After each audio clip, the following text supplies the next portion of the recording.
It's been 4 years since my last Christmas movie tier list, so get your Santa hat and hot chocolate ready. And dare I say, welcome to the party, pal. Welcome to the party, pal!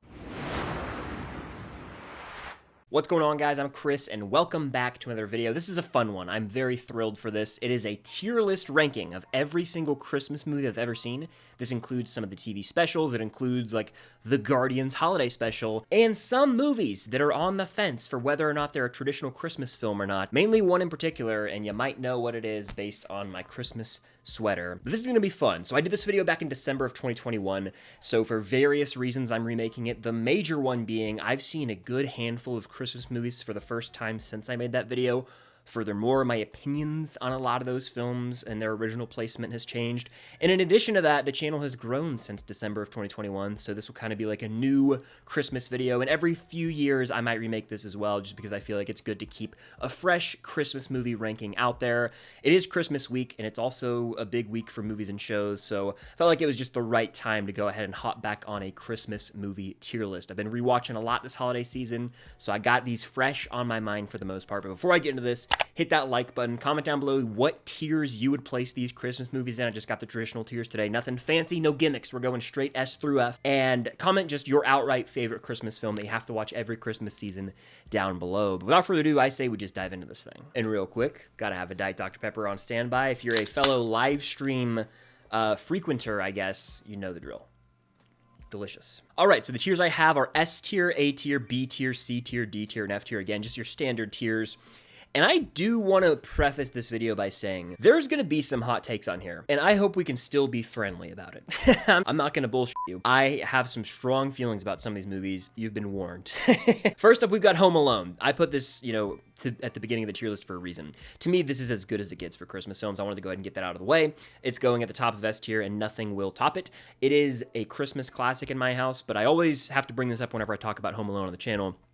It's a movie that growing up, I would bring as a DVD in my, DVD card player. I'd watch this on long car rides in the middle of the summer. It didn't matter.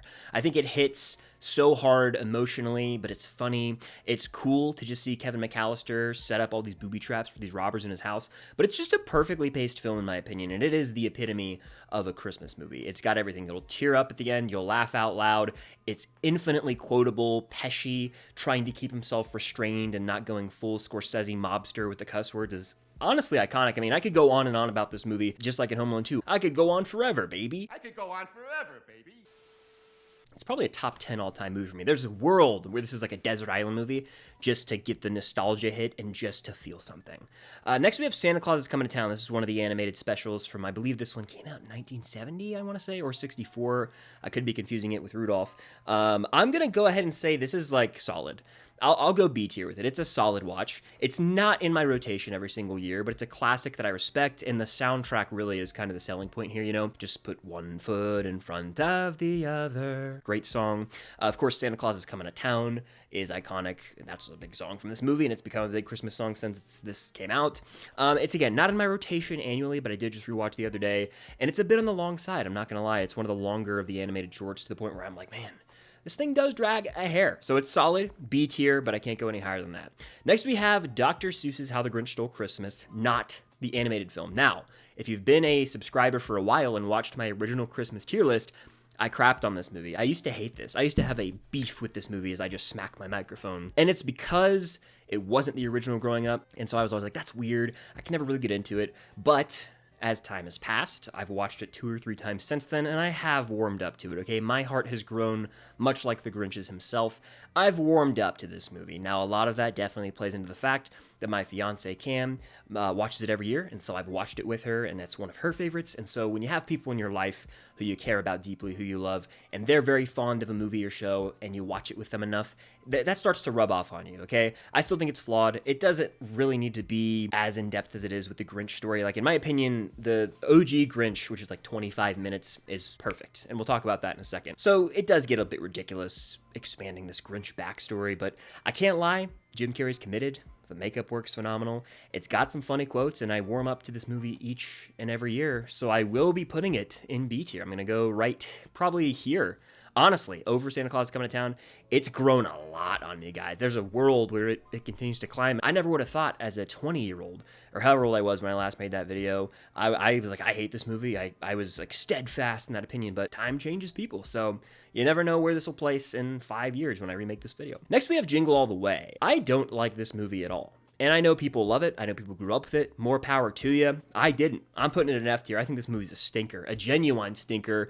It's just not something I watched until I was, I believe, 20 or 21 for the first time. So zero nostalgia, zero attachment to the movie. I think it's poorly acted. The concept's just absolutely ridiculous, and I can't get on board with it.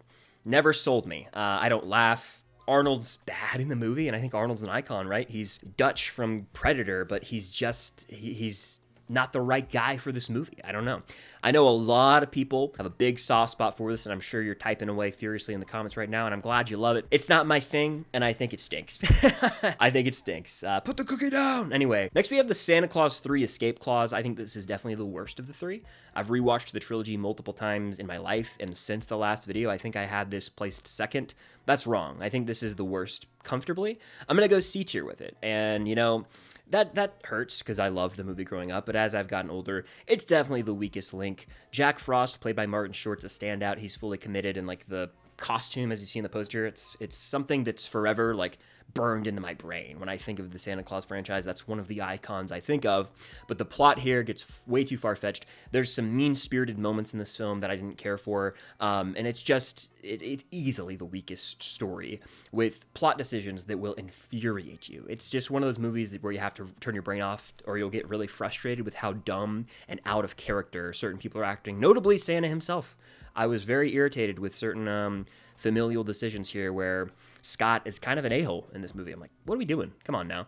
It's frustrating for sure, but it's still got some holiday fun and charm, and Jack Frost carries a lot of weight, so it's a C tier. I mean, I'll still watch it, you know, not every year, but every few years because I enjoy it and grew up with it. Next, we have Home Alone 2 Lost in New York. Dare I say there are days where this is better than the original. I don't even know if that's a hot take. Home Alone 2 is right there. The margin between these is razor thin. Obviously, I'm going to put this in S tier. These are my Christmas movies. I grew up on them. I quote them both. And Home Alone 2 is basically everything we love about Home Alone upgraded in a sense. You've got the Christmas spirit cranked up to 1,000 because you're in New York City. So you go to Duncan's Toy Chest, you got Central Park. It's got all the New York staples in it, which I view New York as like the Christmas time city. I think a lot of us sort of romanticize New York City at Christmas time. I've never even been there to the city during that holiday, but it seems like surreal, like something that really is just from the movies. Burglars are back, so you got the sticky bandits now instead of the wet bandits. They're the same people, obviously. The hotel, right? The Plaza Hotel, that is the setting, right? You got Rob Schneider, Tim Curry is the concierge. The entire hotel sequence, every scene there, it's just maybe some of my favorite Home Alone material. It's out of this world. It's really just a reprint of the first movie with enhancements made. It still has all the heart and everything. Like, this is a great 1-2 punch, and it passes. It works. Much like the Back to the Future trilogy, where each of those movies kind of copy things from previous entries. This copies a lot of Home Alone, but it still maintains all the heart and feels authentic. It's not like, oh, let's just rip this off. It feels authentic. And so both these movies, that's the holiday season 1-2 punch for me right there. Adore it. Next up, we have Klaus. This is a first-time watch for me literally this month. For years now, people have told me to watch it. Never gave it a chance. It's a Netflix original. I really, truly love this movie. I've only seen it one time, and it's going in A tier. It's that damn good that it's going in A tier with only one viewing under my belt. This movie takes concepts from the movie Up, applies them to Santa Claus, and really rips your heart out. I'm not gonna lie. It's a Santa origin story, but basically from the perspective of a mailman, and that's all I really want to say. If you somehow haven't seen the movie, you should check it out. I believe it was nominated for Best Animated Feature at the Oscars the year it came out, which came out in 2019, so I'm late to the party. I'm sure a lot of you guys have already seen this one, but what a delightful movie. One that I will certainly be adding into the rotation, and it feels like something from the 90s, truly. That means it feels vintage. It feels classic, and it has a really powerful story to tell about the holiday season, and truly, it's beautiful. It's a beautiful movie that you have to watch if you haven't seen it. I slept on it. I never gave it a chance. Finally did, and it's probably going to become one of my favorite Christmas movies, I'd imagine, with time, but you never know. Next, we have Red One. This was a stinker. You know, it's between D and F tier. I don't know if it's the worst on this list, because there are some god-awful movies here. Red One stinks, though. Let's be honest. It's going down here. It stinks. It stinks. It's a movie with no chemistry. You got The Rock and Chris Evans having cardboard chemistry and cardboard performances. It's all phoned in. And J.K. Simmons is Santa Claus for some reason. The action falls flat. I saw it in theaters, and I believe it was a theatrically released film, but it felt like it was straight to streaming. Just a mess, all right? Next, you have Violent Night. I don't know if I can say it's a guilty pleasure because I truly enjoy it, but I'm also self-aware of its flaws. I watch it every holiday season, though, especially because of the Pretty Much It commentary track. I think that just enhances any movie you watch this with. But you guys know the real reason I'm a sucker for this movie. It's David Harbour as Santa. I think he kicks ass. He's shotgunning beers in a sled and puking in the first 5 minutes. I'm like, this is kind of gross. But as it progresses, then we get the Norse mythology background. I'm like, I want to see more Viking Santa. The second movie comes out next December. I'll be there opening night. I want more Viking Santa. I think Miss Claus is in the movie as well. Hell yeah. Everything I love about this movie comes from Harbour's performance, how it pays homage to Die Hard, it pays homage to Home Alone. It knows what it is, but then you also have to remember, crap, there's a lot of really lame human characters in this film. Like, there's a family story here that's just got nothing on the bone. There's no meat on the bone. You don't really feel invested. I watched this movie for Santa kicking ass and the Home Alone sequence with the main girl. Everything else is kind of dumb, but there's a lot of cool ideas here. I still go B tier with it. I'll put it like in the back of B tier because I enjoy it every holiday season. It's solid, like an 8 out of 10 for me, but I will say it's more like a 6.5, 7. I'm inflating my score and I don't even care.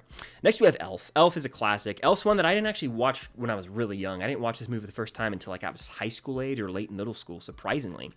Fell in love with it. It's become a staple every year in my house. It's not my number one Christmas movie, but I think it is S tier just because of, you know, it's purely iconic. Will Ferrell's performance, many would say it's his best role. I won't argue with that. I think Ron Burgundy's up there. For me, his role in The Other Guys might take the cake, but he's great in this. Let me take a sip of this real quick. When I think Christmas movies, a couple of things come to mind. Are they quotable? And I think this one has certainly made itself popular worldwide for that. People quote this movie all the time. There are scenes that people reference. It is one of the most beloved Christmas movies ever, and so to me, it deserves a spot in S tier. Next, we have Rudolph the Red-Nosed Reindeer, which is, of course, one of the Rankin Bass specials. Iconic song. I mean, I'm going to say iconic a lot in this video, and you'll probably get sick of it, but it's the world we live in. All these movies are pretty iconic, except for the next one we'll talk about, which I'll get to in a second. Rudolph's great. I would probably throw it alongside Santa Claus is Coming to Town. It's like a B-tier picture. I don't watch this every year. It's one that I watched more growing up, but even then, I think I have a favorite of all these animated ones, and you'll see which one that is in a second. Next, we have a very Jonas Christmas movie. This is a real movie. It came out this year. I watched it this month for the first time. It's on Disney Plus right now. Essentially, this is a Jonas Brothers ad for their music, for their tour, for them. I don't hate the Jonas Brothers. I grew up on Jonas and on, like the Camp Rock movies were always on. I never fully watched them, I don't think. And just the Jonas Brothers were a thing, guys. SOS is a banger. Burning Up. There's another one, too, Live to Party. I mean, they have tons of great music. They've made a resurgence lately, and they put out a Disney Plus movie that doesn't feel like a movie. It's like a commercial music video, very corporate. It does not have much heart to it. It's poorly acted. It's really strange, guys. If you watch this movie, you'll be like, this is a real film. It's not an ad. It feels like an 1.5-hour commercial. I'm serious. So F tier. I did not care for it at all. It's nothing against the Joe Bros. The movie's just not even a movie. We're talking about a glorified music video here. I'm going F tier with it. It's a stinker. Next we have the OG animated How the Grinch Stole Christmas. This has my heart. This is The Grinch. When I think The Grinch, I think of watching this either on TV growing up. I think we had a VHS or DVD growing up, and I have it on Blu-ray now. It's S tier. It is damn near what Christmas is all about when it comes to the shorts. I'm putting it even over Elf, all-time stuff in my opinion. Based on the the Dr. Seuss book, this is the animation bringing it to life. And when I think of it, The Grinch, my mind immediately goes to this. Now, the Jim Carrey one's trying to reach that status. I don't think it ever will because the OG holds a special place in my heart. Next up, we have Carry On. Is this a Christmas movie? You could argue it isn't. It's basically a ripoff of Die Hard. I enjoyed it. I watched it last year when it came out, and it was like the talk on Netflix. We'll talk about Die Hard in a second, obviously, but this is like the knockoff Die Hard. It's the poor man's Die Hard. There's nothing wrong with it. It's serviceable. I will be putting it in C tier because I think I gave it a 3.5 out of 5 on Letterboxd when I first watched it. Haven't seen it since then. It's definitely not going to make its way into my annual rotation because I got Die Hard right there. So why would I watch the knockoff of Die Hard when Die Hard exists? Taron Egerton's solid. Jason Bateman in more of a villainous role is fun. Cool concept. Not a movie I go to all that much. Next we have Frosty the Snowman. I prefer this, I believe, over Santa Claus and Rudolph. Santa Claus is Coming to Town, that is. I'm going A tier right here. Happy birthday. It's short, sweet, to the point, quotable. It'll really pull on the heartstrings as well. It'll warm your heart. It might melt your heart, dare I say. See what I did there? A tier. And coming off the heels of Frosty the Snowman is the acclaimed Hot Frosty. This movie's trash, and I hate to say it. I don't, but I hate to say it. This is if Frosty the Snowman was a man, and he was a hot man. It's basically a Hallmark movie on Netflix original, just trashy, really. I can't encourage you to watch it, so I gotta put it in F tier. I think there might be more value to it than a very Jonas Christmas movie, so I don't know, anything in the F tier, don't seek it out. Please, I beg you not to. And I know a lot of you are very disheartened to see Jingle All the Way with the likes of Red One, Hot Frosty, and a very Jonas Christmas movie, but that's just how I feel about it, and I gotta be honest. Next we have Jim Carrey's Christmas Carol. This is the animated Nightmare from 2010, I want to say. Truly, like, freaky stuff. I watched part of it growing up. I think I actually saw the whole thing in, like on TV.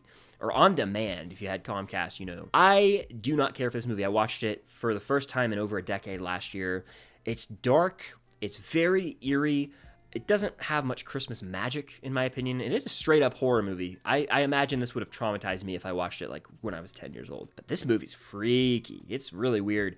I will say it still has Jim Carrey. There's some Christmas... I can't even defend it, honestly. Is it outright F or is it D is kind of what I'm arguing. I think because it is based on A Christmas Carol... and there's some redeeming qualities in the end, and it's Jim Carrey having fun as Ebenezer Scrooge, I'll go D tier, as if that's so much higher and mightier than F tier. But it's nothing to write home about, guys. It's a weird movie. Next we have Die Hard, Yippee-Ki-Yay, MFR. It is an S tier film. I'm putting it up here, and now it feels wrong to put it over Home Alone 1 and 2.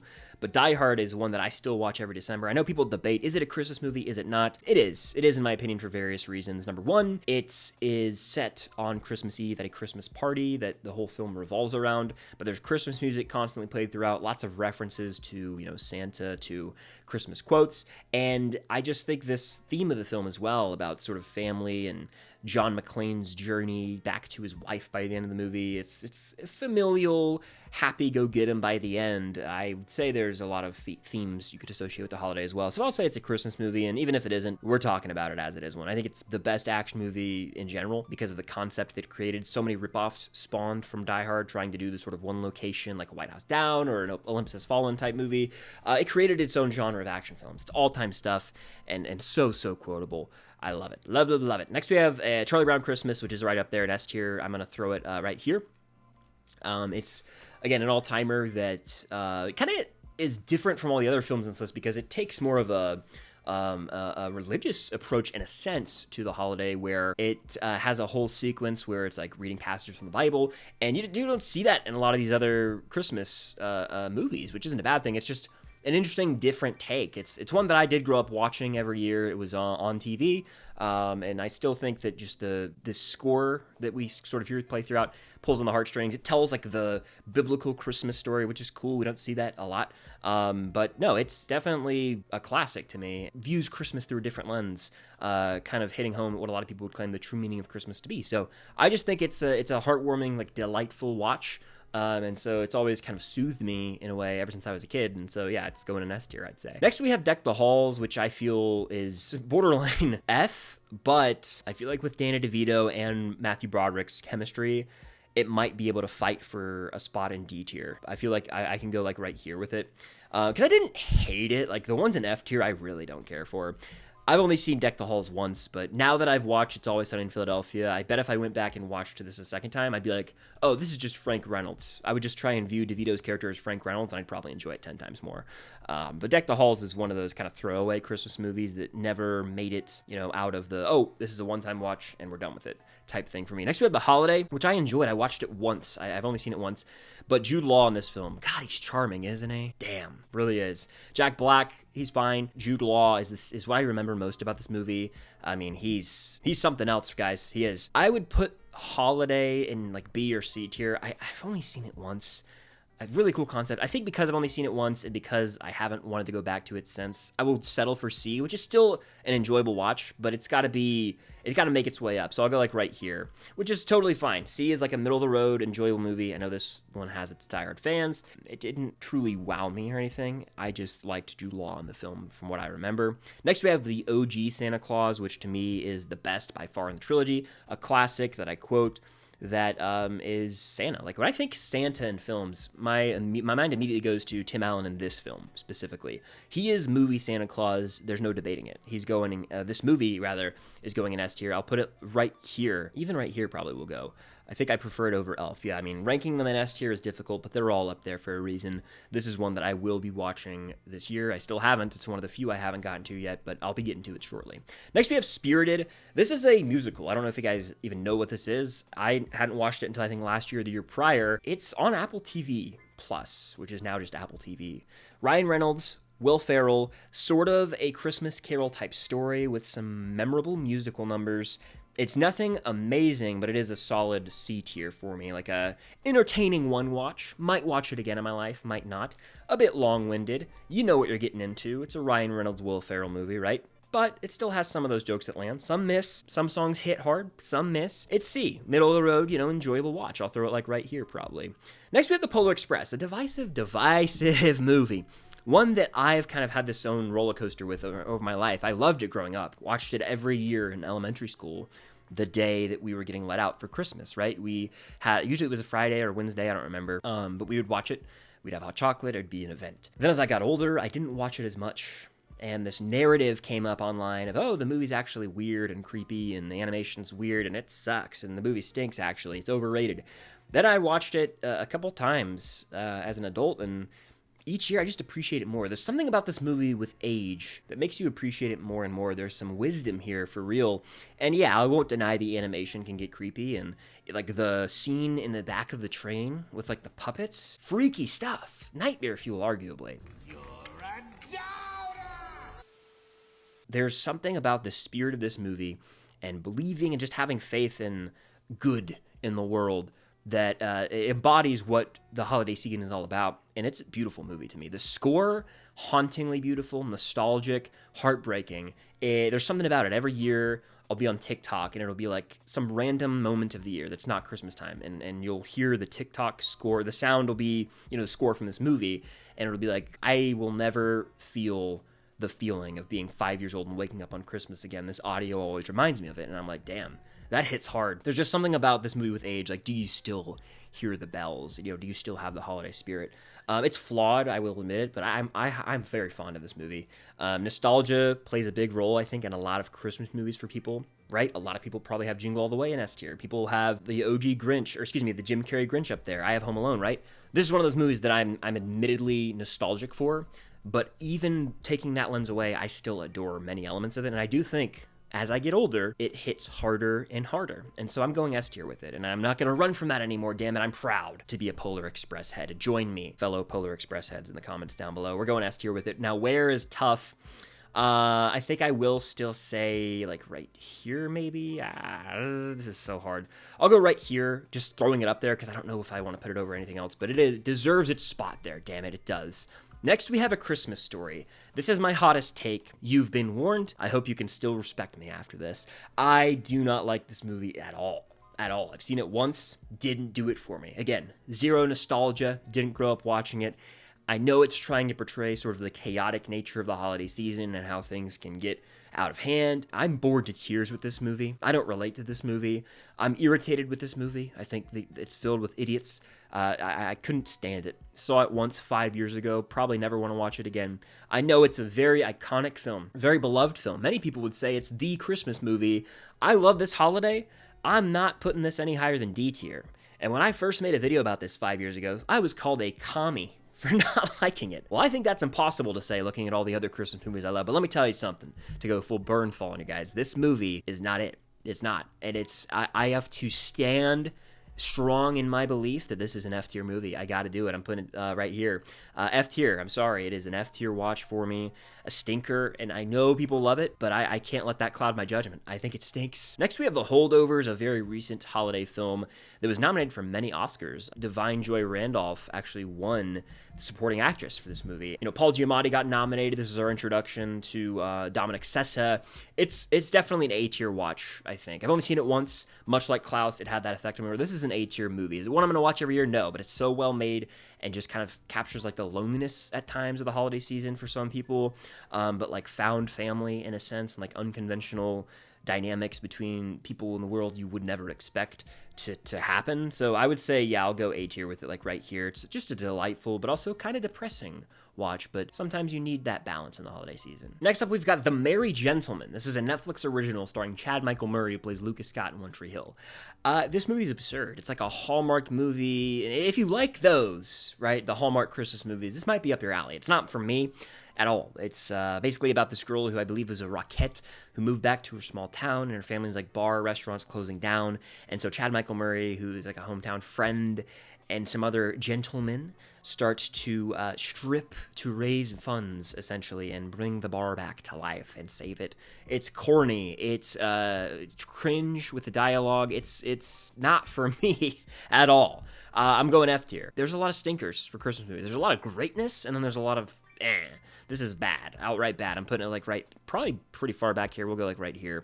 Hot Frosty's the worst, actually. Let me put this right here. We'll do a little rotating down at the bottom. That seems fair. Yeah, I'm good with that. Next, we have Nightmare Before Christmas. I've only seen it once. Is it more of a Halloween movie? Is it more of a Christmas movie? Let me know what you think in the comments down below. I mean, Jack Skellington alone is instantly recognizable. Like his silhouette in this poster right here. Like, yeah, that's Jack Skellington, Nightmare Before Christmas. But it gets wacky, weird. Sometimes Tim Burton stuff is for me, sometimes it's not. I know he technically did not direct this film, but he was heavily involved nonetheless. I would say it is C tier for me today, because I haven't seen it in so long. When I rewatch it, it could climb up to B, but I will go right here, probably. That seems fair. Next, we have Arthur Christmas. Arthur! I find myself saying that a lot the holiday season. People are probably like, is he crazy? This was under the radar. I saw this one in theaters, so I have a hint of nostalgia for it. I'm going back of B tier with it. It's really an unconventional Christmas movie because you've got like this North Pole and these elves, but they're portrayed almost like militarized in a sense, where they have like all this technology and they're so efficient. It's not like the Santa Claus where there's these kids that are elves, or even like the Polar Express. It's approaching it from almost like look at us, we've got all this technology standpoint, which I just find interesting. It's certainly a movie I haven't watched in a while, but it's one that I have fond childhood memories of. James McAvoy, I want to say, voices Arthur, and there's a solid voice cast all around, so it has some Christmas spirit, and it's fun to see a North Pole that's run like a military operation, like that's just crazy. Seeing the elves, basically a special ops team on the night of Christmas delivering these packages. I love stuff like that, and so I've always enjoyed this movie. Next, you have The Night Before. Funny comedy, but not the funniest. It's got Seth Rogen, Anthony Mackie, Joseph Gordon-Levitt. Basically like a night out on the town. They're clubbing, they're partying. There's crazy cameos like James Franco. I want to say Miley Cyrus is in here. It's a solid comedy. They're a lot better. I'm going to put it somewhere in the middle of the C tier, probably like right here. Funny, but again, there are better comedies for sure, especially from that bunch. White Christmas is a movie I've seen once, but it's a classic musical with memorable dance numbers, musical numbers that work. I'm going B tier with it, probably right around here. Something nostalgic about it as well. Even though I didn't grow up with it, it's got that, vintage feel where it's like, oh, this is undeniably a classic movie that I'm watching. Speaking of classic movies, It's a Wonderful Life might be the classic movie ever, not just in the Christmas movie genre. It's one that I've grown more and more fond of with every viewing. I think I've seen it 3 times since the last time I did the tier list, and it is undeniably S tier. It is a great American picture, all right? It's a classic. It's a movie that inspires you and reminds you to not take everything for granted, but also not to get caught up in the hustle and bustle and the craziness of work or your job or, whatever you're stressed or anxious about. The most important thing at the end of the day is, you have loved ones in your life. Are you there for others? And do you have friends in this world? Like, what do you value in life? Like, this movie's a reminder, hey, not everything's about money, not everything's about success. Friendship is key. Relationships are key. And this movie's a reminder of that, to cherish friendships, to cherish family, to value time in this world. And so I think it really is a thematically rich film that is beautiful. It's an all-timer in my book. It's quotable, of course. George Bailey, played by Jimmy Stewart, has just got this instantly recognizable voice, What did you want, Mary? You want the moon? I'll throw a lasso around, pull it down for it. Great voice. Man, it's beautiful. I tear up every time I watch this movie. Every time a bell rings, an angel gets his wings. It's an S tier film. I'm putting it pretty damn high. I'm actually going right here. It's climbing all-time movies for me each time I make this. I even have it over Die Hard right now, because Die Hard's more of an action movie. If we're doing all-time favorites, Die Hard's over It's a Wonderful Life, but I think Christmas-wise, this is like the spirit of Christmas, guys. It's just a movie that will remind you to keep on swimming, to keep pushing. Life is worth living, and you're important to someone out there, and don't forget that ever, okay? Next, we have Christmas Vacation, another beloved one that's fine for me. I have family who are obsessed with it. I have friends who are obsessed with it and swear by it. It's never really been that for me. It's got some funny jokes. I think Cousin Eddie is probably the funniest character in the film by far, and his antics, his lines, but it's never been a go-to for me. I didn't grow up on it. I've seen it a handful of times. You know, I'll watch it every now and then. I'll go pretty high in C tier with it. I'll go probably like, honestly, like right here in C tier. I respect it. I just think there are better Christmas films and even better Christmas comedies, if you want the truth. Next, we have Guardians Holiday Special, which is a part of the MCU. It's on Disney+. There's a great bit in this film where they're trying to find Kevin Bacon, which of course ties into the whole Kevin Bacon quote from the MCU, basically where Peter references Kevin Bacon, and there's a lot of funny Mantis lines here. I would say it's a B tier, like it's a solid, enjoyable watch, nothing special. But there's a great original song that I have in my Christmas playlist that always throws my fiance Cam for a loop whenever it shows up on shuffle for Christmas music. And then rounding out this entire list, we've got the Santa Claus 2, the most underrated of the trilogy. There's a great love story here where Santa has to find a Miss Claus. My favorite scene in maybe the whole entire trilogy is when he uses all of his magic at the faculty party. And so all these bored, sick of their jobs teachers are gathered, and it's miserable, it's dull. And then Scott Calvin steps in, he uses some of his magic, and these childhood games pop up, and people are having the best night ever. And then he caps it off with this, carriage ride in the snow. It's so romantic. It's beautiful. That is like the scene from that movie. It gets a little ridiculous with like the cloning of Santa back at the North Pole. That's kind of dumb, but honestly, screw it. I'm going A tier with it right now. I don't even know if that's overrating it. It might be. But I feel like I just have such a soft spot for it that I'm going to throw in the back of A tier because how underrated it is in the trilogy. So I can live with that, yeah. But this is my ranking of all the Christmas movies and specials that I've seen for the year 2025. I'll probably update this eventually. But let me know down below what tiers you would place these in. And of course, hit that like button, subscribe, and hit that notification bell, and stay on the lookout for lots of videos as we approach the end of the year. Of course, covering Stranger Things Season 5 and that finale, but also some movie content as well. But thank you guys, as always. Merry Christmas, Happy Holidays, and until next time, I'll see you guys later.